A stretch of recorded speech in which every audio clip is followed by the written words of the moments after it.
오늘 이 시간에는 하이델베르크 요리문답 그 99번째 99번째 시간으로 알고 있는 것을 알리지 아니하면 이라는 제목을 가지고 본문 말씀인 레위기 5장 1절 말씀을 통해서 하나님께서 저와 여러분에게 주시는 말씀 함께 나누도록 하겠습니다. 하이델베르크 요리문답 중에 우리는 10계명에 대해서 살펴보고 있었습니다. 지난 시간까지 살펴본 것은 바로 1계명과 2계명에 관한 것이었습니다. 하나님 한 분만을 섬겨하며 그 외에 어떤 우상도 숭배하지 말고 그 어떤 형상도 만들지 말아야 된다는 것에 대해서 살펴보았고, 지난 시간에 살펴본 것은 제98문이었죠. 교회에서 교육받지 못한 사람을 위하여 성경 대신에 형상을 사용하는 것도 안 됩니까? 그래서 형상을 사용하면 조금 더 실체적이고 구체적으로 하나님의 어떤 분이신가를 알 수가 있기 때문에 그래서 그런 많이 교육받지 못한 사람들을 위해서 성경 대신에 형상을 사용하는 것은 안 됩니까? 그런 질문에 대해서 하이델베르크 요리문답은 이렇게 대답하고 있었죠. 안 됩니다. 우리는 하나님보다 더 지혜로울 수 없습니다. 하나님께서는 말도 못하는 우상에 의해서가 아니라 말씀에 살아있는 성경의 설교를 통해서 교회 공동체가 가르침 받기를 원하십니다 라고 말씀하시는 것입니다. 그래서 설교가 얼마나 중요한 것이고 하나님의 뜻이 이 세대를 향한, 이 시대를 향한 하나님의 뜻이 선포되는 것이 바로 설교이고, 사람들을 위한 것이 아니라 하나님의 뜻이 있는 그대로 선포되는 것이 바로 설교임에 대해서 함께 살펴보게 된 것입니다. 오늘은 99문으로 가는데 바로 이제 제3계명으로 넘어가게 되는 것입니다. 99문 제3계명이 가르치는 것은 무엇입니까? 제3계명은 무엇일까요? 하나님의 이름을, 여호와의 이름을 망령되이 일컫지 않는 것에 대해서 말씀하고 있는 것이 3계명이죠. 그것에 대해서 하이델베르크 요리문답은 제3계명이 가르치는 것에 대해서 이렇게 설명하고 있습니다.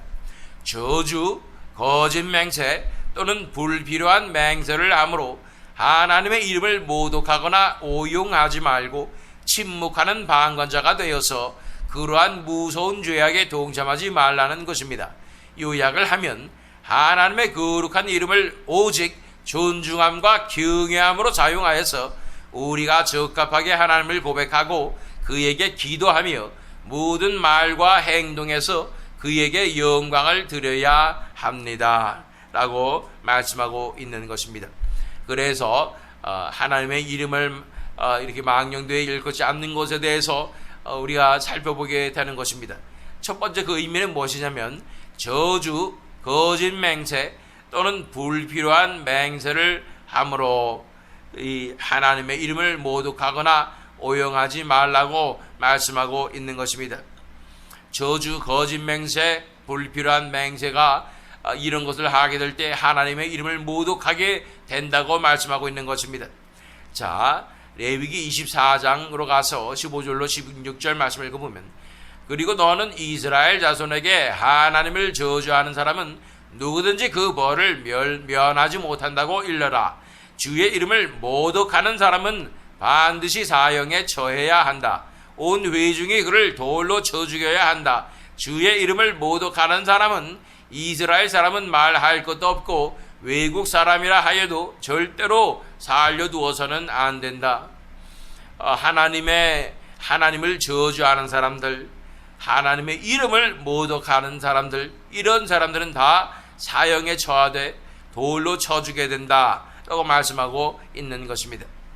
어떻게 보면 인간적이고 세상적인 관점에서 보면 이것이 뭐가 더 이렇게 큰 죄라고 이렇게까지 극형에 처하게 되는가라는 생각을 하게 됩니다. 그러나 하나님의 영광이 어떠한 것인지를 알고 있는 사람들은, 또 하나님의 영광을 위해서 살아가는 사람들은 이것이야말로 인간이 저질릴 수 있는 가장 큰 죄임을 알게 되는 것입니다. 그래서 하나님의 엄청난 진노가 퍼부어져서 이런 극형에 처할 수밖에 없는 상황임을 우리는 10분 이해할 수밖에 없는 것입니다. 자, 뿐 아니라 레위기 19장 12절 말씀을 읽어보면, 나의 이름으로 거짓 맹세를 하여 너희 하나님의 이름을 더럽혀서는 안 된다. 나는 주다. 다시 말한다면 거짓 맹세를 한다는 것은 이 하나님을 우습게 여긴다는 것입니다. 하나님의 이름으로 맹세를 하는데 나는 내 자신도 확신하지 못하면서 그렇게 맹세를 하게 되고 결국은 지키지 못할 맹세를 하게 된다는 것이죠. 이것 자체가 하나님을 우습게 여기는 것이고 하나님을 이름을 더럽히는 그런 죄악이라고 말씀하고 있는 것입니다. 그래서 이 하나님의 이름을 망령되이 일컫는 것은 무슨 뜻이냐면 저주, 거짓 맹세 또는 불필요한 맹세를 함으로, 그래서 하나님의 이름으로 아무 것으로나 맹세하지 말라고 예수님께서 말씀하셨죠. 하나님의 이름을 모독하거나 오용하지 말고 또는 침묵하는 방관자가 되어서 그러한 무서운 죄악에 동참하지 말라는 것입니다 라고 말하고 있는 것입니다. 이렇게 저주하는 사람들을 보고서도 내가 침묵하고 방관자가 된다면 이 죄악에 동참하는 것과 같다고 말씀하여 주시는 것입니다. 이런 놀라운 무서운 이 스테이먼을, 선언을 우리가 보아야 하는 것입니다. 하나님을 저주하는 것을 보았으면서도 이렇게 하나님의 이름을 모독하는 것을 보았으면서도 침묵하는 것은 하나님의 백성이 아니다 라고 말씀하는 것입니다. 우리 사무엘상 17장 36절로 37절 말씀을 보면 하나님의 이름을 저주하는 사람이 있었습니다. 그의 이름은 바로 골리앗이었습니다. 제가 이렇게 다윗이 고백합니다. 제가 이렇게 사자도 죽이고 곰도 죽였으니 저 할례 받지 않은 블레셋 사람도 그 꼴로 만들어 놓겠습니다. 살아계시는 하나님의 군대를 모욕한 자를 어찌 그대로 두겠습니까? 다윗은 말을 계속하였다. 사자의 발톱이나 곰의 발톱에서 저를 살려주신 주님께서 저 블레셋 사람의 손에서도 틀림없이 저를 살려주실 것입니다. 그제서야 사울이 다윗에게 허락하였다. 그렇다면 나가도 좋다. 주님께서 너와 함께 계시길 바란다. 대놓고 골리앗은 이스라엘 백성들 앞에서 하나님의 이름을 모독하고 하나님의 군대를 모독하였습니다. 그러면서 챌린지하는 거예요. 내가 이렇게 당신들의 신을 모독하였는데 그러니 당신들도 마땅히 나를 벌하려고 나와야 되지 않겠습니까? 용기 있는 자 나와 함께 싸우십시오.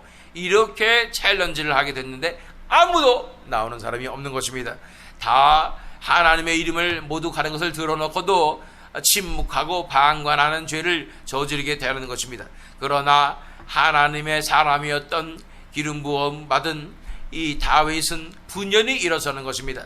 성령님의 역사에 따라서 이 거룩한 분노가 일어나며 분연히 일어서 싸우게 되는 것입니다. 일어서서 그래서 저 할례 받지 않은 블레셋 사람도 그 꼴로 만들어 놓겠습니다.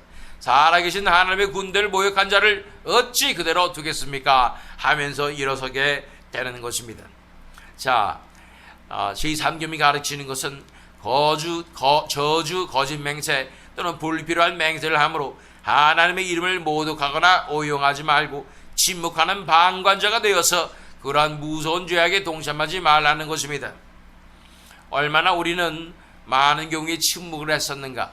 그 방관하는 것은 이러한 하나님의 이름을 모독하는 것에 그 죄에 동참하는 것이 됐다는 것을 바라보며 우리가 회개해야 될 줄로 믿습니다. 요약을 하면 하나님의 거룩한 이름을 오직 존중함과 경외함으로 사용하여서 하나님의 이름을 부르게 될 때 우리는 그 이름을 존중함과 경외함으로 사용하여야 한다고 말하고 있는 것입니다. 그래서 유대인들은 하나님의 이름을 여호와라고 부르지를 못하며 야훼라고 부르지를 못하죠. 그냥 이니셜만 사용합니다. 그래서 또 영어 성경 같은 곳에는 하나님의 이름을 제호바라고 바로 쓰지를 못하고 그냥 롤드라고 다대문자 LORD를 그냥 다대문자로 써서 이렇게 해석을 합니다. 한국 성경에는 여호와 이렇게 많이 표현되고 있는 게 오히려 그것이 하나님의 이름을 존중하거나 경외하지 못하는 것이 아니냐라는 그런 비판도 분명히 있습니다. 그래서 새 번역에서는 그것을 그냥 주님이라고 번역한 것을 보게 됩니다. 어쨌든 이렇게 하나님 이름 자체를 경외함으로 대해야 함을 우리가 알 필요가 있다는 것입니다. 왜 그렇습니까? 하나님은 이 경외함으로 우리가 하나님 앞에 나아가야 하기 때문인 것입니다. 시편 99편 1절로 3절 말씀 읽어보면 주님께서 다스리시니 뭇 백성아 떨어라. 주님께서 그룹 위에 앉으시니 온 땅아 흔들려라. 시온에 계시는 주님은 위대하시다. 만 백성 위에 우뚝 솟은 분이시다. 만 백성아 그 크고 두려운 주님의 이름을 찬양하여라. 주님은 거룩하시다. 하나님의 실체에 대해서 그 영광을 바라보게 되는 것입니다. 그룹들 위에 앉으셨다. 이 그룹들은 천사를 얘기하지 않습니까? 천사 중에 가장 높은 부류에 속한 그 천사들인데, 천상의 존재들인데, 그 위에 앉으신 하나님, 온 땅이 흔들려야 하고, 시온에 계신 주님은 위대하신 분이시고 만 백성 위에 우뚝 솟으신 분이시라는 것입니다. 우리의 마땅한 자세는 그 크고 두려운 주님의 이름을 찬양하는 것이고 그분의 거룩하심을 찬양해야 한다고 말씀하는 것입니다. 경외함으로 하나님 앞에 나아가야 합니다. 이 경외함을 잃어버리는 순간 우리는 하나님과의 진정한 관계로 나아갈 수가 없습니다. 하나님의 사랑에 우리가 감격하여서 그래서 우리가 우리 인생을 다 바쳐드리는 것이지만 그 순간에도 우리가 하나님을 경외함이 떨어지게 된다면 우리는 교만하게 되는 것이고 당연히 받아야 할 은혜를 받는 것이 되는 것입니다.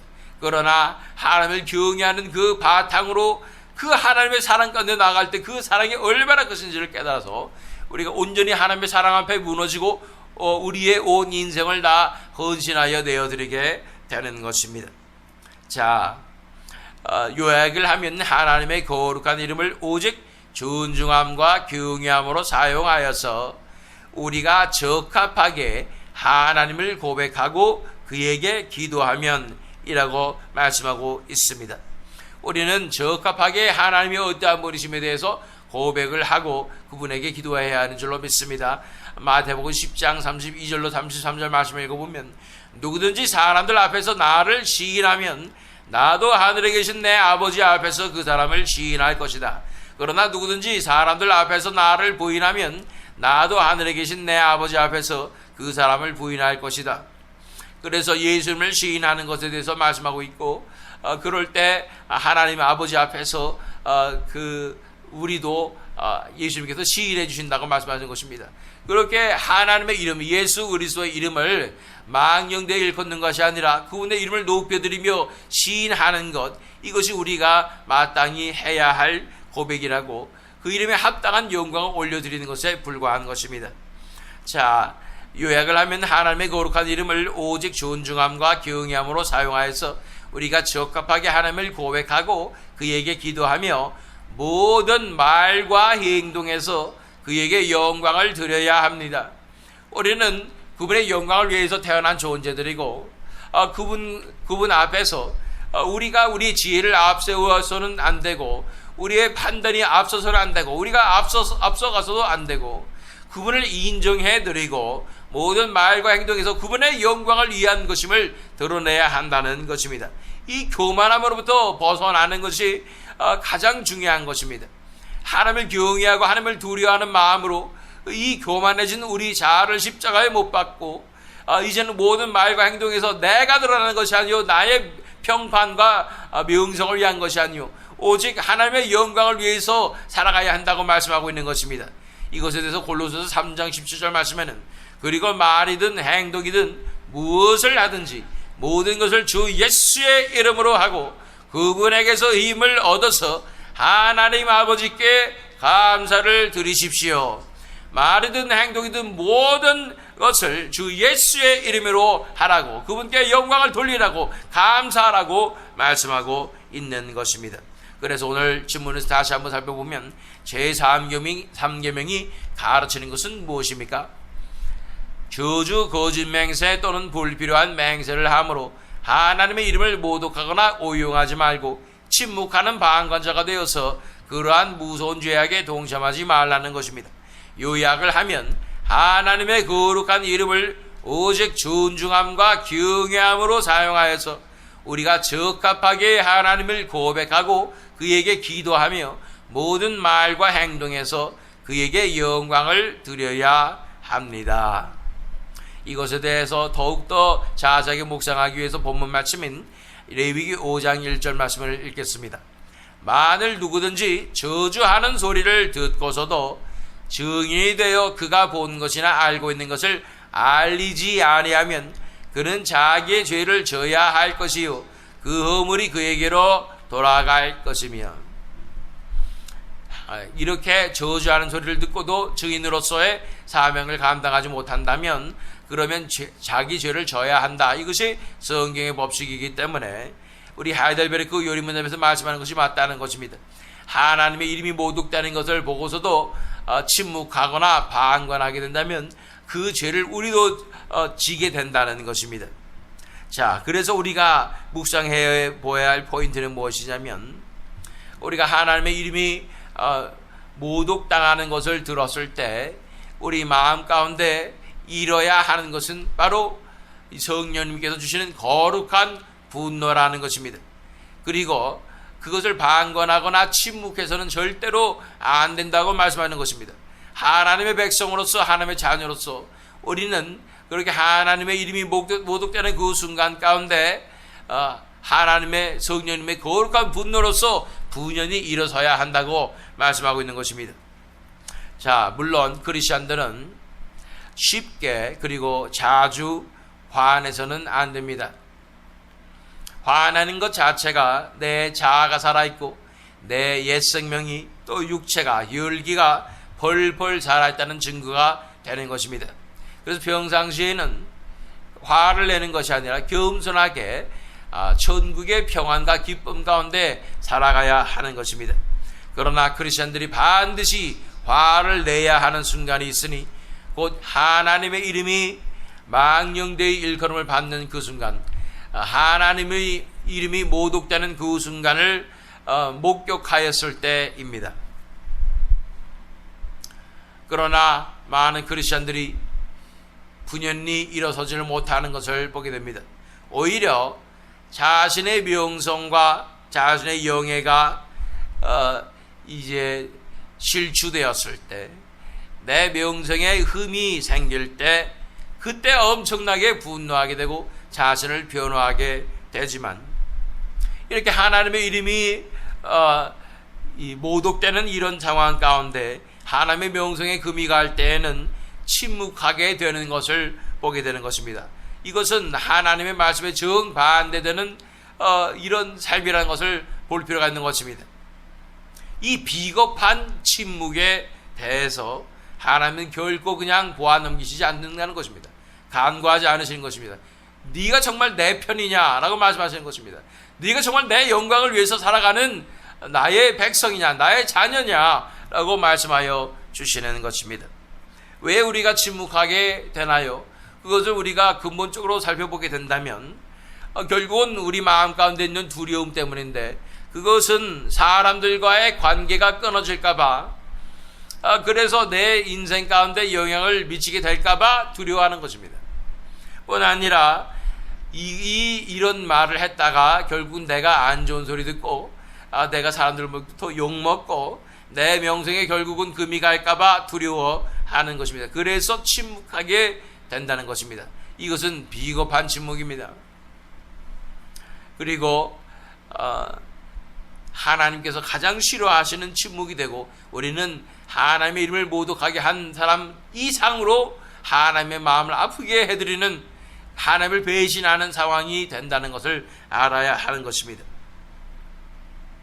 그러나 정말 마음 가운데 하나님 한 분만을 향한 사랑과 사모함이 불타오르는 사람들은 결코 하나님의 이름이 모독당하는 그 순간, 하나님의 명성이 땅에 떨어지며 하나님이 만월이 여김을 받는 그 망령되이 일컬어지는 그 순간을 그냥 넘어갈 수 없는 줄 믿습니다.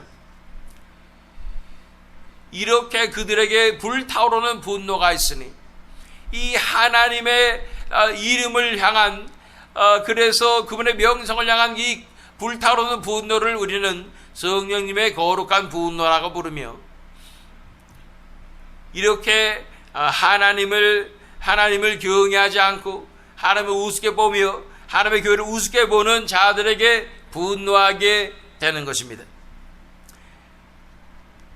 이런 분노가 내 안에서 타오르지 않는다면 나야말로 하나님을 경외하지 않고 두려워하지 않는 사람인 것이고, 하나님을 두려워하는 것이 아니라 사람들을 두려워하고 내 평판과 내 명성을 두려워하는, 정말로 의리도 없고 배신하며 용기 없는 존재임을 증명하는 것에 불과한 것입니다. 그렇다면 우리가 이렇게 거룩한 분노를 바로바로 표출해야 하는 것일까요?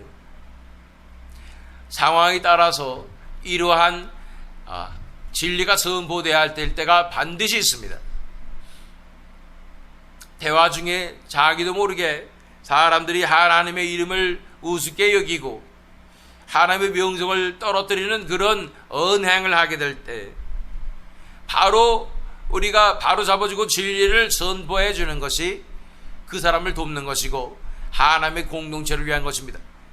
교회 안에 모였는데 정말 하나님의 이름이 땅에 떨어지는 그런 상황이 발생하였을 경우에 우리는 바로 그것에 대해서 진리를 선포함으로 일어섬으로 대처를 해야 한다는 것입니다. 그렇지 않는다면 공동체가 죄를 짊어지게 되는 그런 엄청난 결과를 초래하게 되는 것입니다. 교회 공동체 안에 어떻게 이런 일이 발생할 수 있겠습니까? 이런 경우는 주로 악한 영들이 날뛰는 상황입니다.